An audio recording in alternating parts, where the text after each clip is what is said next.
हिंदू मुस्लिम सिख ईसाई हम हैं सब भाई भाई। नमस्कार दर्शकों साथियों, मैं हूं शशि शर्मा, आप देख रहे हैं दबंग खबरें। दर्शकों, आज भाईंदर पश्चिम के 52 जिनालय जैन मंदिर के पास मुजफ्फर हुसैन ने, जो कांग्रेस के और महाविकास आघाड़ी के प्रत्याशी हैं, इस चुनाव में उन्होंने सभा का आयोजन किया था और इस सभा में और जमकर विरोधियों पे उन्होंने प्रहार किया है और जमकर उन्हें कोसा है और तंज कसा है उन पर, चाहे वो नरेंद्र मेहता हो, चाहे वो गीता जैन हो, लेकिन उन्होंने कोई कसर नहीं छोड़ी इन पर तंज कसने की। लेकिन दर्शकों, हम कहना चाहते हैं, जिस तरीके से भाईंदर पश्चिम में इन्होंने सभा ली थी, बहुत ही अच्छी सभा थी, लेकिन वहां पर जो भीड़ थी, जनता थी, वो कहीं ना कहीं बहुत ही कम थी। भाईंदर पश्चिम की जो जनता थी, इस सभा से वो किनारा करती हुई नजर आई। जय जिनेंद्र, जय श्री कृष्ण। बोलिए मर्यादा पुरुषोत्तम राम की, बोलो जय सिया राम। छत्रपति शिवाजी महाराज की जय। भवानी, जय भवानी, जय भवानी। मंच पे उपस्थित सभी महाविकास आघाड़ी के, मीरा भाईंदर के और प्रदेश के सभी नेता, आरपीआई के और विभिन्न गठों के, बहुजन विकास आघाड़ी के, जिन्होंने मीरा भाईंदर 145 विधानसभा में हमको जिन्होंने समर्थन दिया है, वो सभी पदाधिकारी, नेतागण, सम्मान्य व्यासपीठ, उपस्थित बंधु भगिनीनों, भाइयों बहनों, पत्रकार दोस्तों, मेरे से एक बहुत बड़ी गलती हो गई है। मेरे से बहुत बड़ी गलती हो गई है कि मैं पैदा होने से पहले भगवान के पास में एप्लीकेशन नहीं दिया कि मुझे मारवाड़ी जैन या गुजराती जैन के घर में पैदा करना। अगर एप्लीकेशन दिया होता तो शायद मैं जवाहर भाई का लड़का होता, और एप्लीकेशन दिया होता तो शायद मैं सोहनराज जैन जी का लड़का होता, या एप्लीकेशन दिया होता तो मैं शायद चंद्रदेव महादेव सिंह साहब का लड़का होता। मगर ये बहुत बड़ी गलती हो गई है अभी। अब ये तो दूसरे जन्म में सुधार सकूंगा अगर भगवान इसका ऑप्शन देगा। जैसा अमिताभ बच्चन 3 ऑप्शन देता है ना, कौन बनेगा करोड़पति।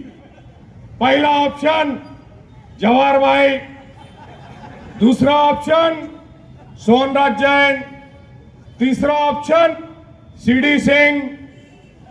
अब ये 3 ऑप्शन के अंदर फिर मुझे सेलेक्ट करने का मौका मिलेगा। उसी तरह से मीरा भाईंदर में भी कौन बनेगा आमदार, इसे 3 ऑप्शन है आपके पास। एक है मुजफ्फर भाऊ, जो है आपका भाऊ, the son of the soil, और एक है माजी आमदार। दोनों माजी आमदार है। और आपकी मालूमात के लिए तीनों उम्मीदवार माजी आमदार है, क्योंकि मैं भी विधान परिषद में 1.5 टर्म था, 9 साल था, 9 साल। तीनों माजी आमदार है। मगर फर्क इतना है कि मेरी जो स्लेट है, स्लेट जिसपे लिखते ना पार्टी, वो कोरी है, कोरी। मगर किसी के ऊपर 17 पुलिस स्टेशन के एफआईआर है, किसी के ऊपर 4 है। 5 साल में 17, सिर्फ 5 साल में 17, और किसी के ऊपर सिर्फ 5 साल में 4। और ये आपके सामने खड़ा है मुजफ्फर हुसैन, जिसने 45 साल इस शहर को दिया। उसके तक के ऊपर, उसके नाम के ऊपर 0 एनसीए, 0। आपके इस भाईंदर में मैं उप महापौर भी था, नगर सेवक भी था। नहीं, हमारी पिक्चर चल रही है, ऑडियंस हमारी यहां है। कहां है? तो मैं इसी शहर के अंदर नगर सेवक भी रहा, डिप्टी मेयर भी रहा।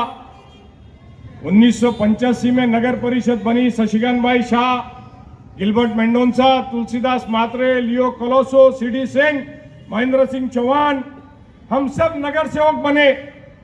ये भाजी मार्केट के पास से जो रास्ता बना हुआ है ये उसी वक्त का बना है। ये पिछले 10 साल में कुछ नया कुछ नहीं बना।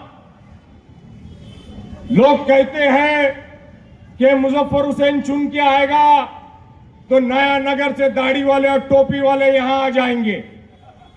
अरे मैं 65 साल से हमारा परिवार इस शहर में है, 65 साल से, और 40-45 साल से हम राजनीति में है। आपको दाढ़ी वाला टोपी वाले की बात करते हो? तुम्हारे को जमीन पे कब्जा करने के लिए मियां भाई मुसलमान चलता है तुम्हारे को?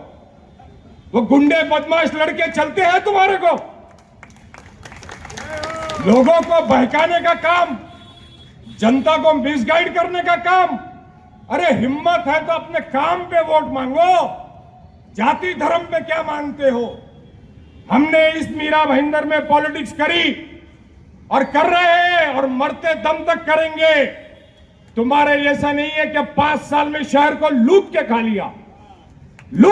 लिया, 5 साल में, और दूसरे 5 साल में जो दूसरी आमदार बनी उसने तो कहर मचा दिया। आज तुम दोनों की लड़ाई काय के लिए है? आज तुम दोनों लड़ रहे हो सत्ता, सत्ते से पैसा, उस पैसे से बिल्डिंग का कारोबार। जवाहर भाई, आपने बोला रीडेवलपमेंट का काम, ये भाईंदर वेस्ट में आपकी सारी सोसाइटी में सिर्फ ये दोनों की कंपनी रीडेवलपमेंट का प्रपोजल भेजती है, सिर्फ ये दोनों की। इनकी लड़ाई काय के लिए है? जनता के लिए नहीं है, खुद के स्वार्थ के लिए है, खुद के स्वार्थ के लिए। और हमारी लड़ाई काय के लिए है? हमारी लड़ाई इस शहर को बचाने के लिए है। हमने इस मीरा भाईंदर शहर को बनाया है, बसाया है। इस शहर का हर नागरिक, हर धर्म का, हर भाषा का, हर प्रांत का आदमी वो मेरा भाई है।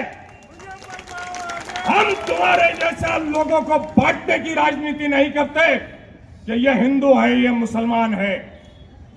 जैन भी हमारा भाई है, सिख भी हमारा भाई है, वैष्णव भी हमारा भाई है, दलित भी हमारा भाई है, एससी भी हमारा भाई है, क्रिश्चियन भी हमारा भाई है। सभी समाज के लोग जो इस देश में रहते हैं, वो हिंदू हो या मुसलमान हो, वो हिंदुस्तानी है। और यह अधिकार डॉक्टर बाबा साहब अंबेडकर ने दिया है, इस देश की कॉन्स्टिट्यूशन ने दिया है, इस देश की घटना ने दिया है। और अगर आप इस देश की घटना को नहीं मानते हो, कॉन्स्टिट्यूशन को अगर नहीं मानते हो, तो आपको इस घटना ने दिए हुए, कॉन्स्टिट्यूशन ने दिए हुए चुनाव लड़ने का अधिकार भी नहीं इस्तेमाल करना चाहिए। आपको लोक प्रतिनिधि भी नहीं बनना चाहिए, क्योंकि अगर आप घटना को नहीं मानते हो, अगर आप कॉन्स्टिट्यूशन को नहीं मानते हो, इसका मतलब आप इस देश की न्यायपालिका को भी नहीं मानते हो। इसका मतलब आप इस देश की जनता की जो आवाज है उसको भी नहीं मानते हो। तो फिर आप मानते क्या हो? तो फिर आप चुनाव लड़ते क्यों हो? आप किसी मंदिर की संस्था का चुनाव लड़ो, आप किसी मंदिर की संस्था का चुनाव लड़ो, जनता के बीच जाके घटनात्मक पद के लिए चुनाव मत लड़िए। मैं चुनाव लड़ रहा हूं इस शहर की नुमाइंदगी करने के लिए, रिप्रेजेंटेशन करने के लिए। मैं कोई मंदिर के पुजारी की नौकरी मांगने के लिए चुनाव नहीं लड़ रहा हूं। मैं कोई मस्जिद के मौलाना की नौकरी मांगने के लिए चुनाव नहीं लड़ रहा हूं। मैं किसी चर्च की पादरी की नौकरी मांगने के लिए चुनाव नहीं लड़ रहा हूं। मैं चुनाव लड़ रहा हूं इस शहर के काम के लिए।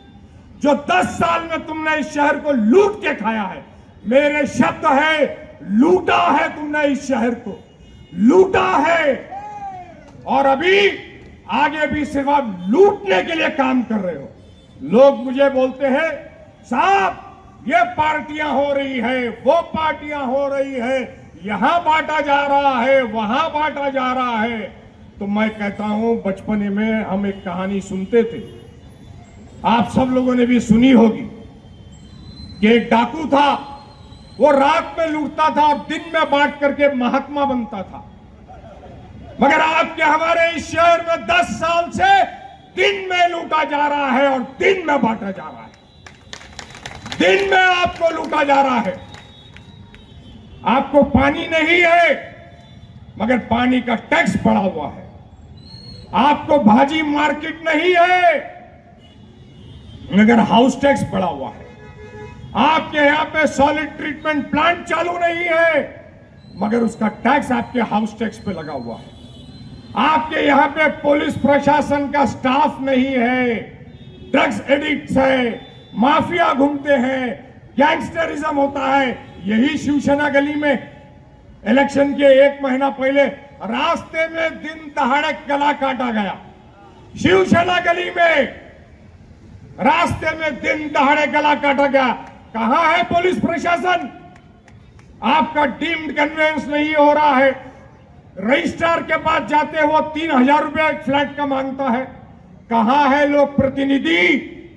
कहां गए आमदार? आपने महापालिका के अंदर भी इनको बहुमत दिया 10 साल तक, एब्सोल्यूट मेजॉरिटी। यही महापौर थे 2007 से 2009, 2014 से लेकर 2024 तक महापालिका के अंदर इनका ही महापौर, यही नगर सेवक। अरे आमदार भी बने और नगर सेवक भी बन के बैठे। पद की लालच देखो कितनी है कि आमदार बन गए, नगर सेवक पद का राजीनामा नहीं दिया। मुजफ्फर हुसैन जब नगर पालिका में था, उप महापौर बना था 2002 में, और 2004 में जब विधान परिषद में गया तो पहला उप महापौर का राजीनामा दिया और फिर जाकर के विधान परिषद में गया। आपने एमएलए बनकर के भेजा, मगर नगर सेवक पद का लोभ गया नहीं, क्योंकि महापालिका का टेंडर का लोभ गया नहीं, टक्केवारी का लोभ गया नहीं। लड़ाई काय की है इनकी? इन दोनों की लड़ाई घी कहां गया खिचड़ी में, खिचड़ी कहां गई घी में, ये लड़ाई है। ये पत्रकार भाई मुझको पूछते हैं, इनका वोट बटेगा तो आप जीतोगे? अरे मैंने कहा, शेर अपना शिकार खुद करता है, छिचड़े नहीं खाता।